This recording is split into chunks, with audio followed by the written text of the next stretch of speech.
लगातार पंडित धीरेन्द्र कृष्ण शास्त्री की पद यात्रा चल रही है, जिसका आज 8वां दिन है और आपको बता दें अब अंतिम दिन बचा है जब ये यात्रा ओरछा पहुंचेगी। और हमारे साथ है उत्तर प्रदेश के प्रतापगढ़ के कुंडा से विधायक राजा भैया और इनसे हम बातचीत करेंगे, इन्हीं की जुबानी सुनेंगे कि आखिर पद यात्रा में राजा भैया क्यों आए हैं। राजा भैया आप ये बताइए कि इस पद यात्रा में आप लगातार चल रहे हैं, बहुत तेजी के साथ चल रहे हैं, आखिर इस यात्रा में आने का मकसद क्या है? इस यात्रा का उद्देश्य है जाति पात के भेदभाव को मिटाना और हिंदू समाज को एकजुट करना, जागरूक करना। इसी से प्रेरित होकर के जितने भी लोग आपको इस यात्रा में देख रहे हैं, सभी लोग आए। आपको लगता है कि हिंदू जो है, जो सनातन है, वो इस हिंदू एकता पद यात्रा से एकजुट हो पाएगा? ये 9 दिनों की यात्रा क्या काफी है? देखिए, हिंदू को जागृत करना ये दुनिया का, धरती का सबसे कठिन काम है, लेकिन ये बहुत प्रभावशाली रहा है। इस यात्रा के माध्यम से जो जनसामान्य में चेतना व्याप्त हुई है, ये बहुत ही स्वागत योग्य है, उत्साहजनक है। और निसंदेह आगे और भी ऐसे कार्यक्रम किए जाएंगे कि हिंदू समाज भारत में 2ym दर्जे का नागरिक, 2nd क्लास सिटीजन होकर के रह गया है। क्या उत्तर प्रदेश में भी ये सब होगा? ऐसे कार्यक्रम हम देखेंगे, ऐसी पदयात्रा देखेंगे? अभी तो मध्य प्रदेश में लगातार देख रहे हैं। आप इस समय उत्तर प्रदेश में ही हैं। हाँ, नहीं, लेकिन चल रहे हैं, उत्तर प्रदेश के बॉर्डर पे आ रहे हैं, फिर मध्य प्रदेश के बॉर्डर, मुख्य तौर पर लखनऊ से शुरू हो, मथुरा से शुरू हो, ऐसा कुछ होगा ये आपके विधानसभा क्षेत्र में? बिल्कुल होना चाहिए, और जो भी संत महात्मा महानुभाव जो इसको करेंगे, हमारा और हमारे दल का पूरा समर्थन रहेगा। लेकिन ये कहा जाता है अगर ब्राह्मणों की बात करें या राजपूतों की बात करें, जो कि आप हैं, हमेशा वो भेदभाव करता है निचली जातियों के साथ, अपने साथ नहीं बिठाता। लेकिन इस यात्रा का मकसद है सबको एकजुट करना, एक साथ करना। ये संभव हो पाएगा? नहीं, इससे हम सहमत नहीं है। आपने जो कहा कि एक साथ नहीं बैठाता, हमारे कुंडा विधानसभा क्षेत्र ने हमको 7वीं बार रिकॉर्ड मतों से निर्वाचित किया है लगातार, और 4 लाख मतदाता में से मात्र 10,000 ठाकुर हैं वहाँ पे।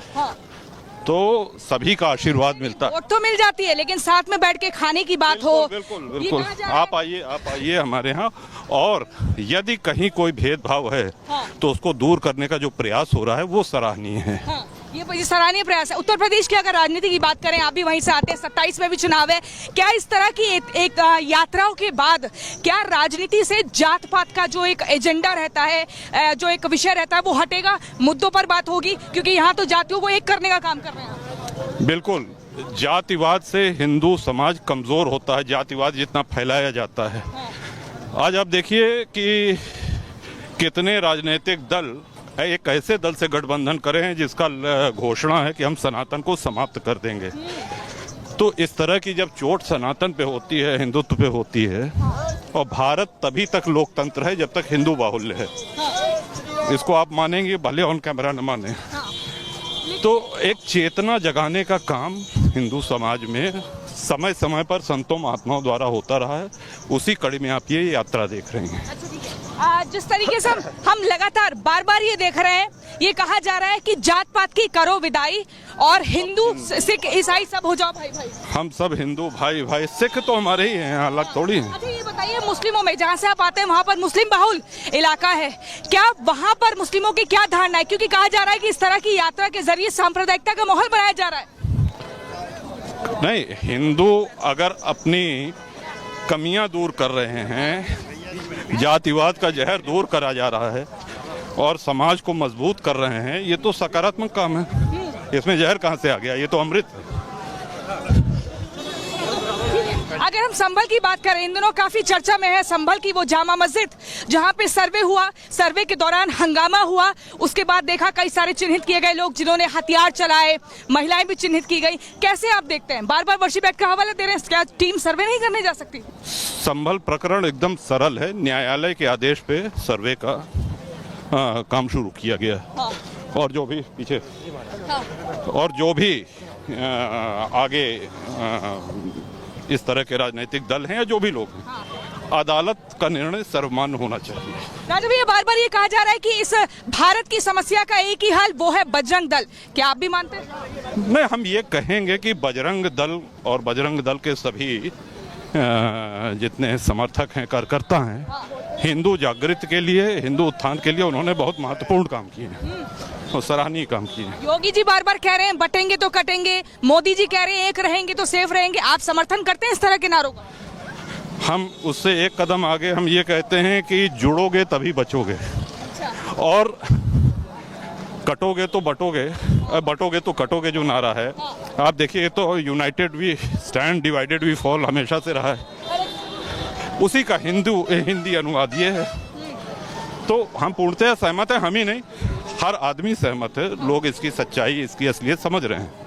बार बार ये कहा जा रहा है साधु संतों के बीच कि बांग्लादेश से डरो, वहां पे सीखो, बांग्लादेश वाला हाल भारत में ना हो जाए। राजा भैया आप ये बताइए, ये कहा जा रहा है कि वहां इस्कॉन मंदिर 77 इस्कॉन मंदिर है, उनको टारगेट किया गया, चिन्मय प्रभु को गिरफ्तार कर लिया, किन धारों में गिरफ्तार किया कुछ नहीं पता, और भारत को हड़काया है बांग्लादेश के हमारे मामले में इंटरफेयर ना करो।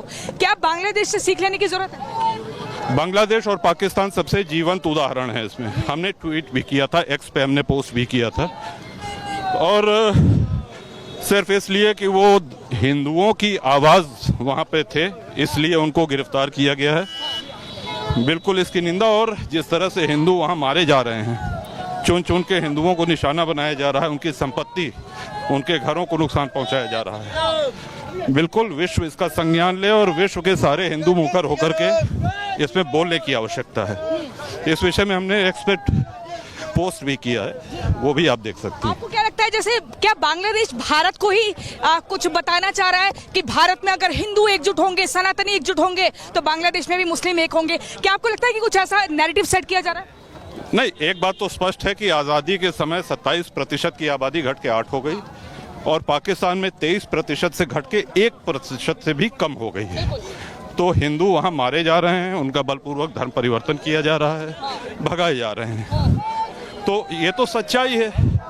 पाकिस्तानी हिंदुओं का हाल आप देखिए क्या है, तो हिंदू होने के कारण ही उनको टारगेट किया जा रहा है। तो इसीलिए इन ऐसी यात्राओं की इनकी उपयोगिता, इनका औचित्य और बढ़ जाता है, इनकी प्रासंगिकता बढ़ जाती है। राजू, साधु संतों में कहा जा रहा है कि 20% अगर आबादी उनकी मंदिरों में पत्थर फेंक रही है, हथियार चला रही है, यात्राओं में लोगों को डरा रही है, अगर 50 हो जाएंगी तो बहन बेटियों को घर से निकाल कर ले जाएंगे और लव जिहाद करेंगे। आप इसको लेकर क्या कहते हैं? हमने इस इंटरव्यू के पहले ही कहा था कि भारत इस रूप में है, एक लोकतंत्र के रूप में, वो इसीलिए है क्योंकि हिंदू बाहुल्य है, और इसीलिए ये एक सेक्युलर कंट्री है।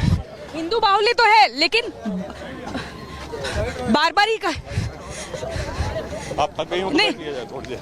हाँ देखिए, हिंदू बनारस यूनिवर्सिटी की अगर हम बात करें तो हाँ, तो आप भी वहाँ से पढ़े हैं? नहीं, हम LU के। अच्छा ठीक है। तो ये कहा जा रहा है कि वो वक्फ की प्रॉपर्टी है, इसको लेकर आपका क्या कहना है? क्योंकि सनातन बोर्ड की भी एक तबका मांग कर रहा था, जिसको अदालत ने खारिज कर दिया है। वक्फ जो है ये राजनीतिक दलों द्वारा मुस्लिम तुष्टीकरण का सबसे क्रूर, सबसे भोड़ा उदाहरण है। हाँ। जैसे आपको देखने के लिए देखिए कितनी भीड़ यहाँ पर जुड़ गई है। प्रणाम। उत्तर प्रदेश से आप मध्य प्रदेश आ गए जी। हैं सनातनियों को एकजुट करने के लिए। आप डेली इतना चलते हैं या आज ही इतना चल रहे हैं? नहीं, रोज ऐसी पदयात्राएं नहीं होती हैं, लेकिन